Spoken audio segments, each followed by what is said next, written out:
My dad's girlfriend has started moaming me now, even though she's only 2 years older than me. I'm 26 years old, and this woman is just 2 years older than me. When my dad first introduced her to the family, he said she was 34. But I did some internet sleuthing because she didn't look that age.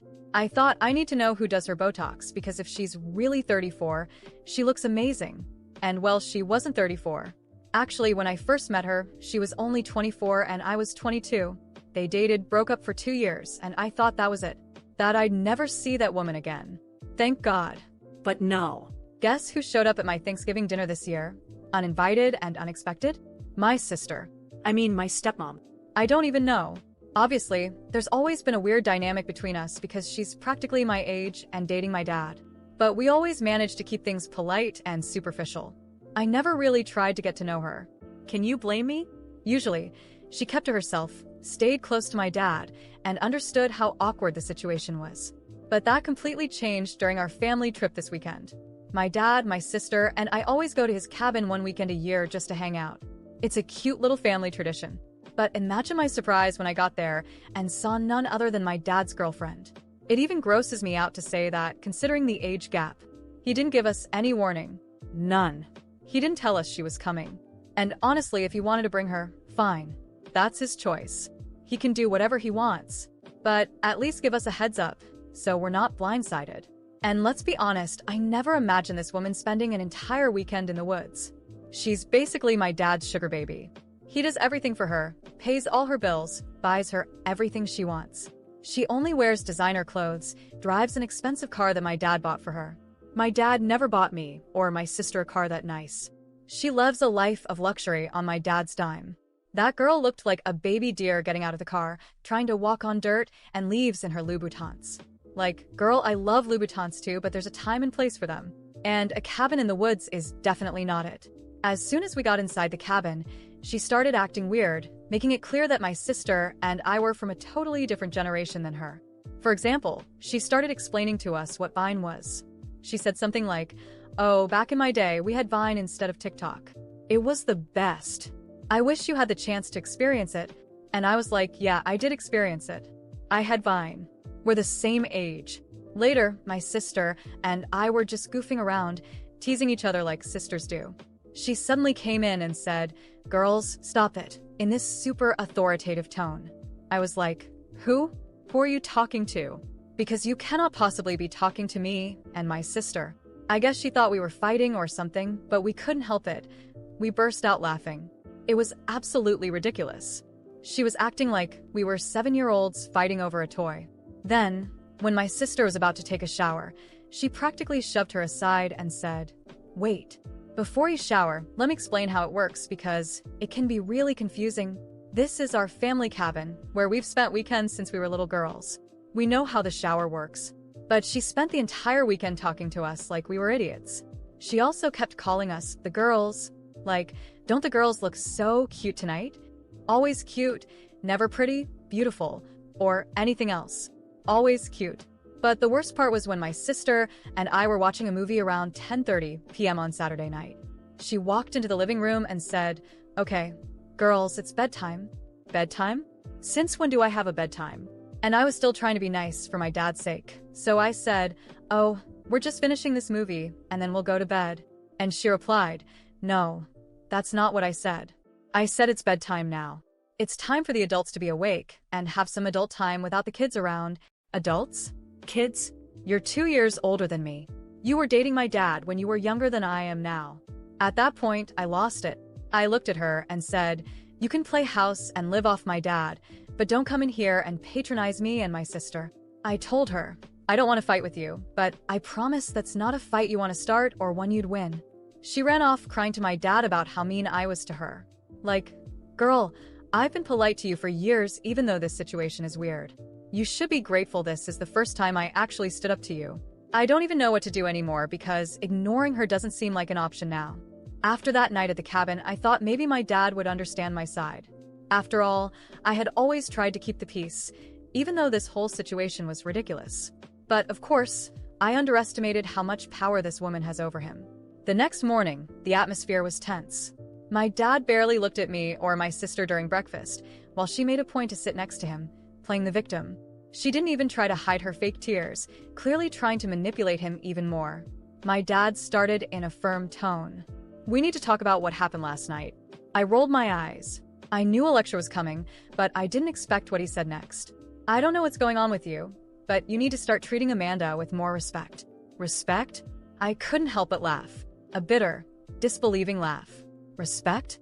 I've been polite to her for years, even when she's been acting like my babysitter. And now you want me to treat her like, what? He leaned forward, his face turning red with anger. "Like your mother." That sentence echoed in my head. It was like a slap in the face. My real mother had been an incredible woman. Strong, intelligent, loving. And now he wanted me to put this girl, because that's what she is, on the same level? You have to be kidding me, Dad. This woman is 2 years older than me. How do you expect me to see her as a mother figure? Amanda, of course, took the opportunity to jump in. She gently placed her hand on his shoulder, faking a calmness I knew was calculated. "I don't want to cause problems in the family. I just want to be a part of this, help bring everyone together." My sister, who had been quiet until then, snapped. "Help? You've been treating us like kids since you got here. Want to explain how the shower works again, just to make sure we got it?" Amanda put on that offended face she was so good at, and my dad immediately stepped in to defend her. "Enough." He slammed his hand on the table so hard that even I jumped. "I won't tolerate this kind of behavior. Amanda is part of this family now. You both need to accept that." "Part of the family?" I stared at him, trying to process it. "Dad, do you hear yourself? This woman is with you for your money. Everyone sees it but you." That was the breaking point. He stood up, pointing his finger at me. "That's enough. I won't let you keep disrespecting Amanda like this. If you can't accept it, maybe you shouldn't be part of these family trips anymore." That hit me hard. He was basically excluding me from the family for her. Amanda, meanwhile, hid a satisfied smirk behind fake tears. "I can't believe you're saying this." My voice trembled with anger and pain. "You're choosing her, someone you barely know, over me and my sister? We are your daughters." He crossed his arms, looking at me like I was the problem. "Maybe it's time for you to grow up and stop acting like a spoiled child. Amanda is trying to build something with us, and all you do is push her away." My sister stood up, ready to leave. "Let's go. This is ridiculous." Before I could say anything, Amanda spoke again, with that soft, manipulative voice I knew all too well. "No, please don't go. I really want to work this out. I just want us to be a united family." "Family?" My sister laughed bitterly. "Do you really think you can buy us with that fake speech? We don't need you here." Amanda looked at my dad, who immediately defended her again. "You two need to stop attacking Amanda. She's here to stay, and you need to learn to live with that." I said nothing. I grabbed my things and left the table. My sister followed me. But before we could leave the cabin, my dad called out to us one more time. "If you leave now, don't think about coming back until you apologize to Amanda." I turned around and looked him straight in the eyes. "Apologize? Please, Dad. When you finally realize what's going on, it might already be too late." We walked out together, my sister and I, without looking back. On the drive home, the silence was heavy. I knew in that moment something had shifted in our family. Amanda had gotten exactly what she wanted, a division between us and my dad. But I knew this wasn't over. This situation was going to get worse before it got better. And I wasn't about to back down. If he expected me to apologize, he was going to be waiting a very long time. The days that followed that disaster at the cabin were suffocating. The silence between my father and me was heavier than any argument we had ever had. No calls, no messages. Just emptiness. I knew he was upset with me, but I was furious with him too. And with Amanda. Especially Amanda. It was only 3 days later that the inevitable happened. I received a cold, dry text on my phone. It was from my father. "Dinner at my house Friday, 8 p.m. I want everyone there so we can sort this out." "No, please. No, how are you?" "Just an order." I sighed. Part of me didn't want to go, but another part, well, maybe a small part of me still hoped he would realize the mistake he was making. On Friday, I went to his house. The house where I grew up. But as I walked through the door, everything felt strange. Cold. Like I was a stranger there. Amanda was already there, of course, sitting comfortably on the couch, scrolling through her phone as if that space had always been hers. My sister sat silently on the other side of the room, avoiding eye contact. My dad was in the kitchen, and dinner was already served on the table. We sat down. The atmosphere was unbearable. Silence, forced chewing, and tension hanging in the air like a thick cloud. My father, who had called for this dinner, barely spoke. He just ate, staring at his plate. Amanda, as always, didn't miss the chance to take control. "Well, since no one wants to start," she said, slamming her utensils down on the plate. "We need to talk about this unacceptable behavior." I roll my eyes and sighed. "What behavior, Amanda? Not accepting being treated like a child by you?" She smiled, but it lacked any warmth. "Do you really think you can keep disrespecting your father and me?" She leaned over the table, eyes sharp. "If you keep this up, I'll have to start setting limits. And I won't hesitate to ground you, understand?" Her words echoed through the room. Ground me? I didn't know whether to laugh or cry. I looked at my father, waiting for any reaction. Anything. But he kept eating, as if nothing had happened. Amanda continued. "In fact, it's about time you understood that there's a hierarchy here. And if you don't learn to respect it, I can take away some privileges. You like coming here, don't you? Well, that could end." My throat tightened. My hands trembled. I didn't know what to say. My father was still there, silent, pretending not to hear.